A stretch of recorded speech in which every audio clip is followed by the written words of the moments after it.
rendons grâce à Allah subhanahu wa ta'ala qui nous a permis d'aboutir donc à ce jour où nous allons acter l'accord entre les deux parties.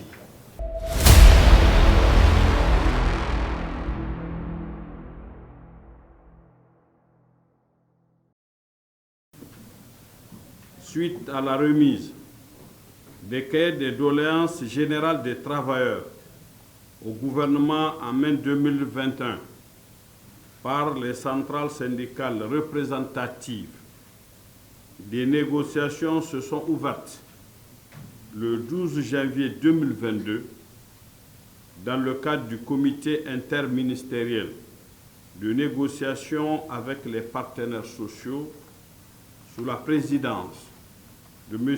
Ibra Boukari, ministre de l'Emploi, du Travail et de la Protection sociale, président du comité. À la faveur de la revue de l'exécution des protocoles antérieurs signés entre le gouvernement et les centrales syndicales, les responsables syndicaux ont identifié 6 doléances urgentes qui ont fait l'objet de négociations lors de la retraite de Bangoula organisée par le ministère en charge du Travail.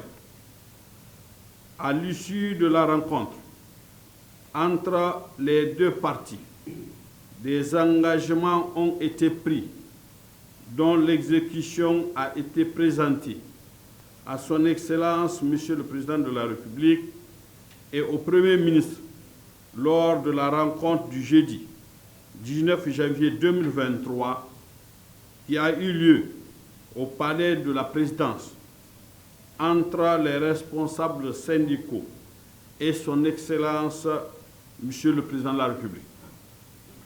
Les échanges se sont poursuivis dans le cadre du comité interministériel de négociation avec les partenaires sociaux, avec la Confédération démocratique des travailleurs du Niger, CDTN, dans une atmosphère empreinte de sérénité et dans le respect mutuel.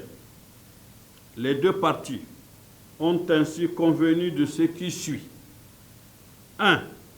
Du parachèvement du processus d'élaboration du régime indemnitaire des agents de l'État. 2. De l'évaluation des stocks et du paiement des incidences financières liées aux avancements et reclassements. 3. De l'indemnité spéciale de départ à la retraite. 4.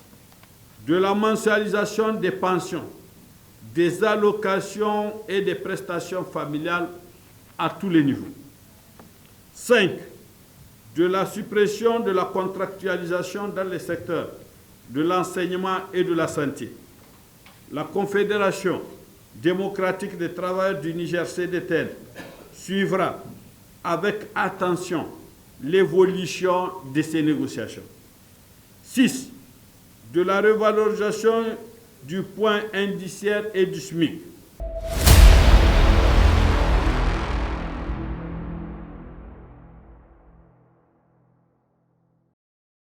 Du jour comme de nuit, les gens se sont mobilisés comme un seul homme pour parvenir à cet accord qui est profitable à l'ensemble des Nigériens.